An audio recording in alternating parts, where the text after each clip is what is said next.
time now to bring in a global perspective. We've got Frank Benzimra of SocGen who's joining us right now to make sense of what's been happening in terms of the global equity market volatility and whether or not it is actually time to see the pessimism wade away a bit.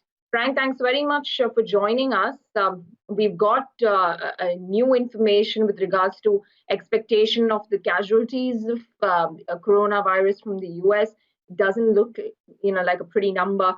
But aside from that, most are now, talking about how overextended this sell-off has been. And at some point when, things come under control with regards to the virus, at that point, asset classes which are completely risk-off will start seeing almost a sort of a V-shaped recovery.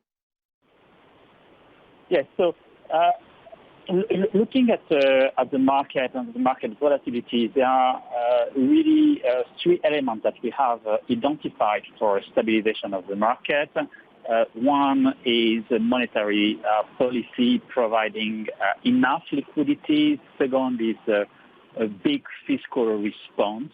And the third is to see some peak in the new number of cases, especially in the US.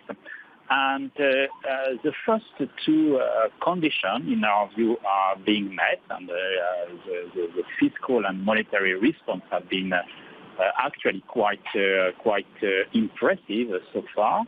And the market in some way has responded to this, but we need this third element. This crisis is, of course, first and foremost a public health issue, and we need to see some health solution, and we are not seeing at the moment. So now coming from today in the second quarter, it's still going to be difficult to find some bottom on the risky assets.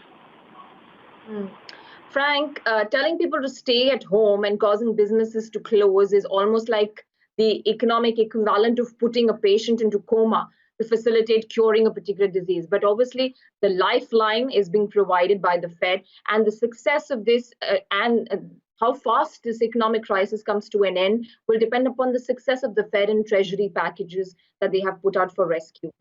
Do you feel, since they're any which ways ahead in terms of the cycle of bringing in a package like this as compared to the global financial crisis, this is going to cushion the blow a little bit better? Yes, so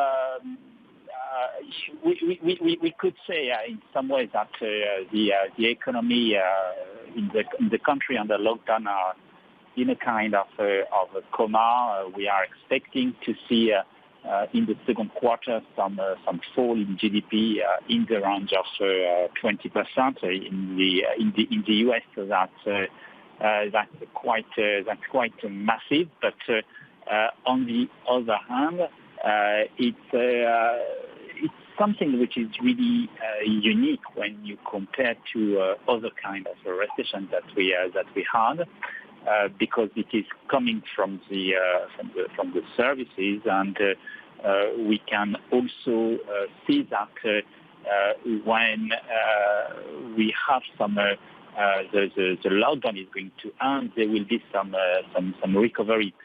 So that's why at the moment there is a lot of strife.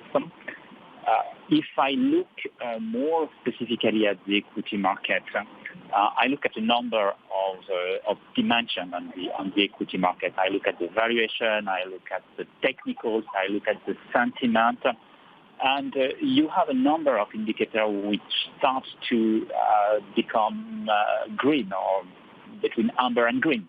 Valuation is one of them. On the liquidity and the squeeze on the liquidity that we had because of the option market really exerting some downward pressure on the cash market. The deleveraging is more or less done now, but the sentiment is a place where maybe you don't have still enough capitulation.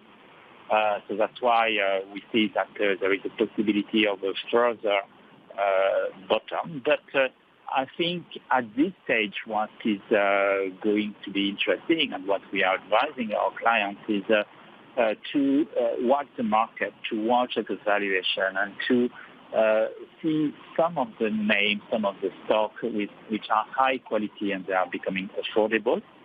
And whether the lockdown is going to last for 4 weeks or 6 weeks or longer than that, there will be a time when it's going to be lifted.